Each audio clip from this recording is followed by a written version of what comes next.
All right, good morning, everyone, and welcome. So today's talk is about freedom, and this talk, I think, will be a little bit different than you might have expected in terms of freedom. Particularly in America, we're always very adamant about our freedom, and that's part of our patriotism, and yes, America, freedom. But I think we have maybe lost sight of what freedom actually means.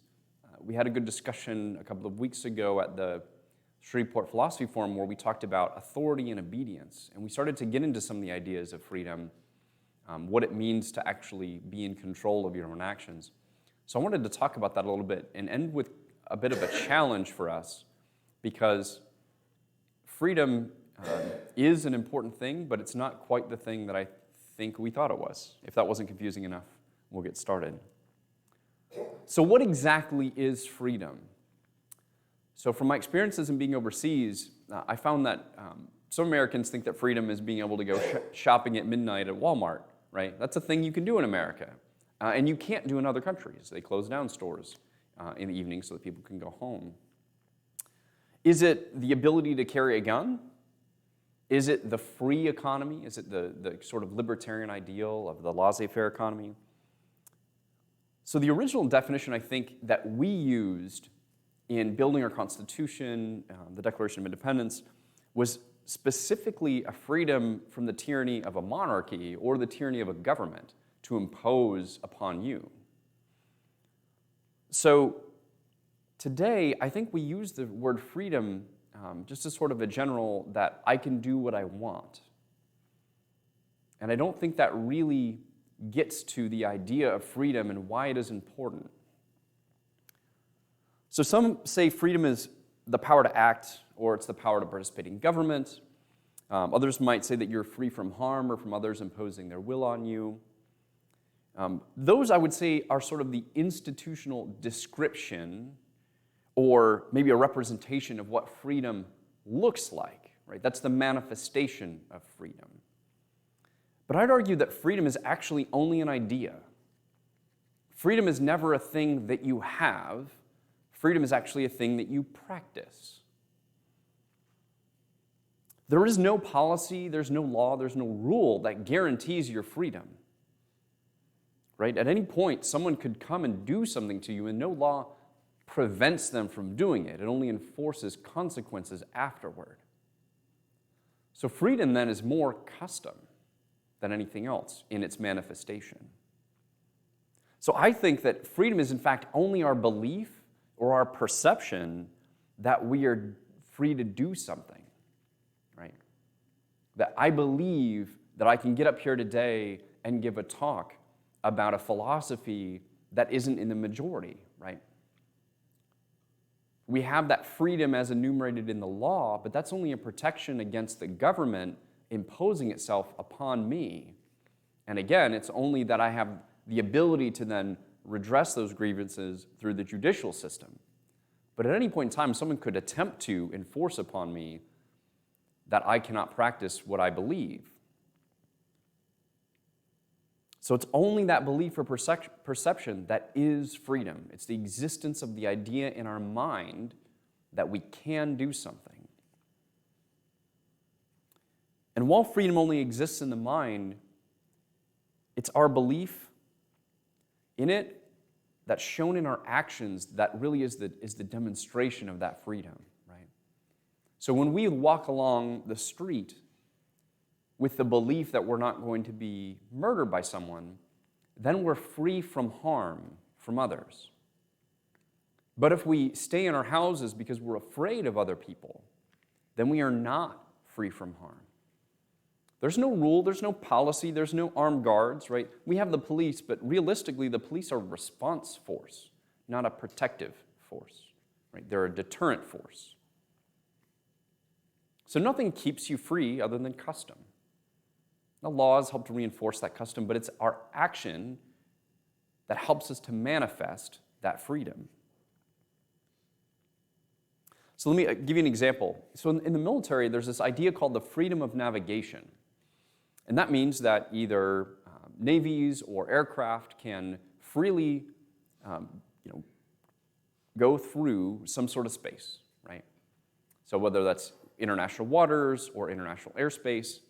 And militaries of different countries do this, where they will go through waters that are claimed by a country, but that aren't recognized legally, basically demonstrated that you might say this, but we don't believe you, and we're going to go through it anyway. And as long as those practices continue to occur, then it is realistically, in reality, a free space. Right? So the U.S. has been doing this with the Spratly Islands in the Pacific, where we will go within their claimed borders and say, nope, we don't recognize these. Therefore, the freedom of navigation is actually there. If we stopped doing that, we would basically tacitly agree to their new borders, and there would be no freedom of navigation. So the idea is the same in our daily lives. If we allow others to transgress on us, then we are not free. If we stand up and say, no, these are the things that I need to be a free person, and these are the rights that we agree to, then you are free. So there's this idea that nothing keeps us free but ourselves, our belief in our freedoms, and then the actions that we take to actually reinforce those beliefs. So that's kind of freedom defined, that it's just a belief. So what sort of freedoms do we then need to practice, or do we need to advocate for in terms of having humanity survive and thrive? So I have a few that I thought of that I think some are very obvious, and some maybe less so, particularly as they're not enumerated in our Constitution, but are actually enumerated in the Constitution of others. So first, what sort of freedoms do we need as humans? So the First Amendment freedoms, I think those ones are actually pretty good. So in the U.S. in particular, I'll read these because some people don't know them, not saying that you in the room don't. But Congress shall make no law respecting an establishment of religion, of prohibiting the free speech, of prohibiting the free exercise thereof, or abridging the freedom of speech, or of the press, or of the right of the people to peaceably assemble, and to petition the government for a redress of grievances. That one I think is really interesting, because what it basically said is that we have the right to collect a petition for people to sign it and then send it to the legislature. Right? So we have the right to lobby our own government to change law. I think that's really interesting, because I think many of us in America have actually abdicated that right entirely to special interests. But there's nothing that says that we as a group of people can't lobby for a law. So other things, freedom to vote. Right? So do we think we have the freedom to vote? I think depending on what color and in what state you live, your answers would differ. So there are actually amendments in the Constitution that specifically say that the freedom to vote will not be abridged by certain things.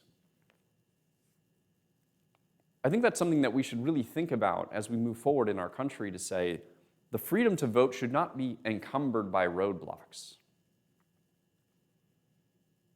Now, some people would say, well, we need to have a voter ID law because it prevents fraud. I think statistically that's been fairly clearly disproven.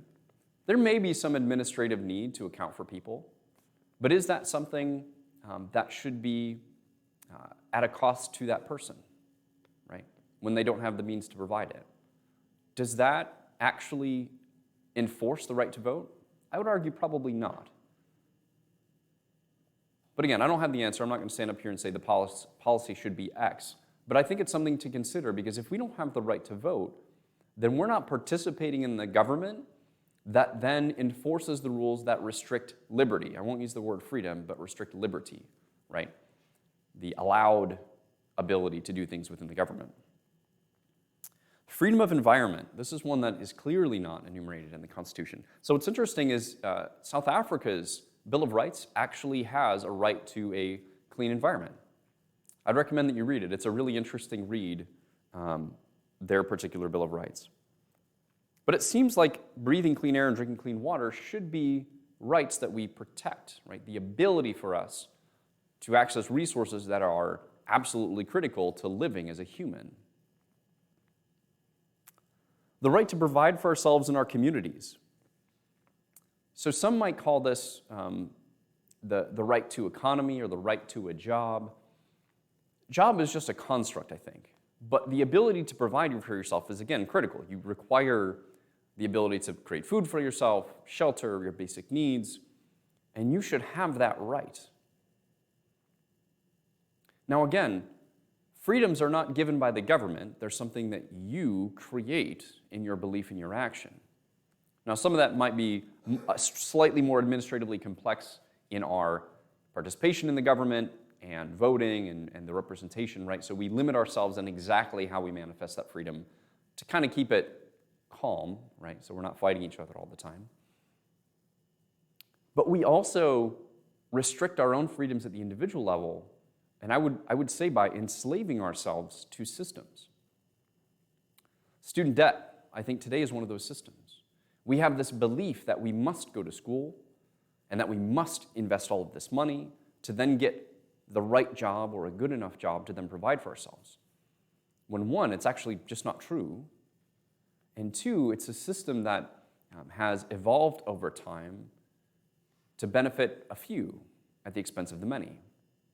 Another system that we believe in and we restrict our own freedoms is business. This idea that we should work for someone who has, or an organization that has the ability to fire us for any reason at any time, has the ability to restrict us from engaging in a lawsuit, right, through non-disclosure agreements. We have allowed that to happen. Yes, there are laws in place, but there's no reason we can't demand something more or better collectively, right? Whether that's through a union or just through collective action, doesn't matter. But that's something that we allow to happen. I think this is an important idea because a lot of times we like to give away our agency. Oh, well, the such and such power is enforcing this on us. I don't agree. And yes, you might be in circumstances that would require you to possibly put yourself in harm's way or to even give your life. But the choice is always ours. And it stems from this idea that if we believe we should have a freedom, that we can work toward it or fight toward it if necessary. And the last one, the freedoms that we need as humans, is the freedom from philosophies that see human existence as finite. For the vast majority of everything that I talk about, I am not at all against any other religion. And I've said repeatedly that we're somewhere between 95 to 98% compatible with what other religions have to offer, because most of them are about providing goodness for their people. The only exception to that is those that want to bring about the end of humanity, to bring about the next phase of their belief. I think that's why it's important that we're, in our country, free from the establishment of a religion. And that should be true both in the sense of just what we talk about in that, oh, well, you're free, but then also the reality, the administrative law, and the things put in place by different levels of government throughout the country. Because if someone believes that human existence will be finite, and those people are allowed to use power to bring about that reality, then they are automatically impinging on the rights of everyone else and all of the potential of humanity for the rest of time. And I think that's a very important philosophy to realize, or important thing to realize, that we must fight for that freedom to be free of other philosophies. If people want to believe that for themselves as an individual, that's great. If they want to bring about the end of humanity to enforce their beliefs on others, that is not great. And we should be cautious of that. So what is freedom worth? So I want to read to you a passage, and then we'll talk a little bit about it afterward. But keep in mind what we've been talking about in terms of freedom. So this is a direct quote. War is an ugly thing, but not the ugliest of things. The decayed and degraded state of moral and patriotic feeling, which thinks nothing is worth war, is worse. When a people are used as mere human instruments for firing cannon or thrusting bayonets, in the service and for the selfish purpose of a master, such a war degrades a people. a war to protect other human beings against tyrannical injustice, a war to give victory to their own ideas of right and good, and which is their own war, carried on for an honest purpose by their free choice, is often the means of their regeneration. A man who has nothing for which he is willing to fight, nothing which he cares more about than he does about his personal safety, is a miserable creature who has no chance of being free unless made and kept so by the exertions of better man than himself. I think that's a really important thing to realize. So this was written by John Stuart Mill in 1862 during the Civil War. And he was basically advocating for the cause of the North at the time. And this was actually before the Emancipation Proclamation. So it was before the North had declared that we are going to repeal slavery. This was more still about economic rights, but the economic rights were very clearly about slavery and their opposition, the North's opposition to the expansion of slavery westward.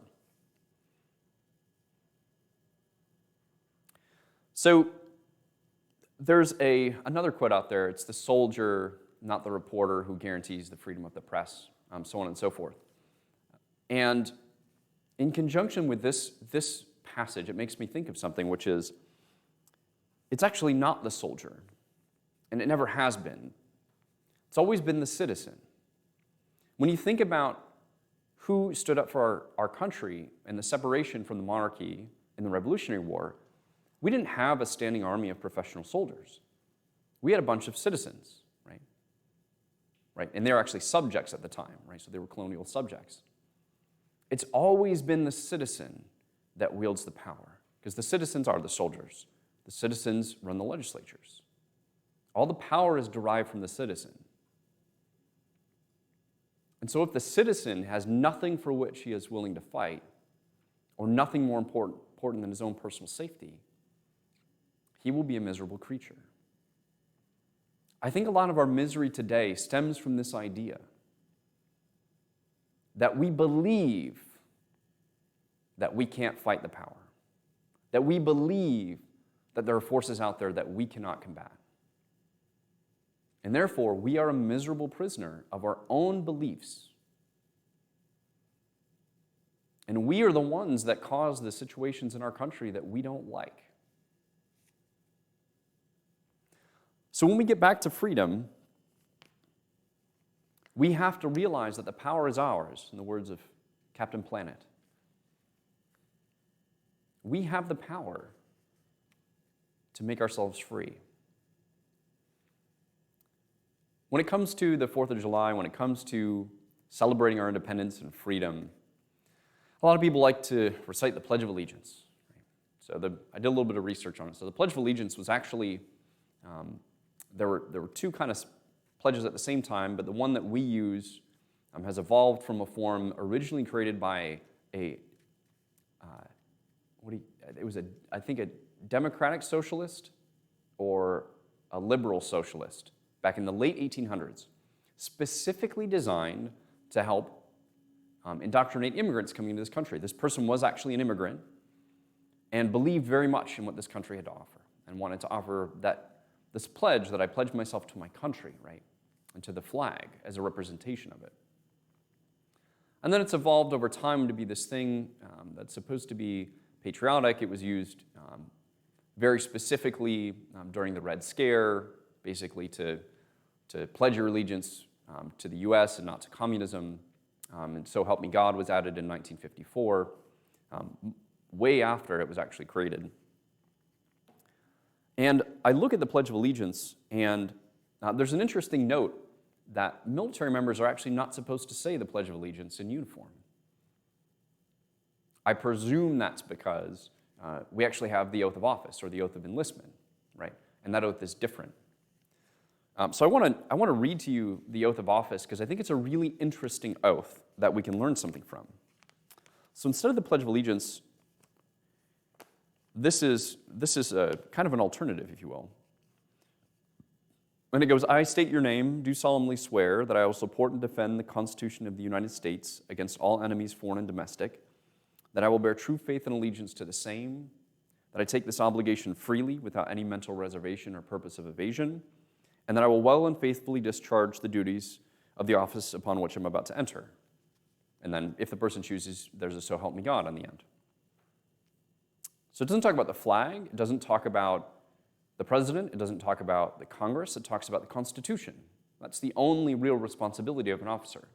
The oath of enlistment is a little bit different, where you start with the Constitution and then to obey the orders of the officers appointed over me and the President of the United States in accordance with the Uniform Code of Military Justice. So what does a pledge do? When you say a pledge, now, and I'm going to say this is as an adult, right? I think we're a little bit indoctrinated as kids with the pledge or whatever it happens to be. But as an adult, as you consider the weight of the words when you say something, what does a pledge do to you? Well, a pledge restricts your own freedom to an extent, which isn't a bad thing, but it puts constraints on how you're going to operate in the world, especially if you believe that pledge. So if we were to pledge to something, what would that pledge look like? I'm not saying we should have a pledge where we should all say the same thing in unison. I'm a little bit wary of that as a practice. But I think it should be something personal that we should consider as what is it that I want to do? How do I want to manifest myself in the world? What action do I want to take to enforce my own freedoms and enforce the freedoms of others? So I thought about it a little bit, and this is what I came up with. I pledge to provide for humanity's future by building a better nation, by educating myself, by speaking out for basic human rights, and by fully exercising and protecting the right to vote. Very simple. Much as the original pledge was designed, it was actually designed to be said in about 15 seconds. But if you think about those things, those are all very powerful. But it's all about my responsibility. It's my responsibility to be educated enough on the issues. It's my responsibility to know who it is I'm voting for, including the district judge of such and such that I may never have cause to interface with, or the city council person, to know what they stand for, to know their background, to take the extra time to discomfort myself a little bit by giving up my time of watching TV to see what are these people actually after. Because I think if we're unwilling to sacrifice our time, our comfort, and then even our lives, then we have no chance of being free.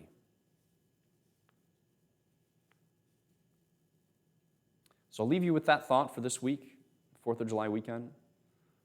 And I hope it spurs you to think more deeply about what it is that you can do to provide for freedom for yourself and others. Thank you.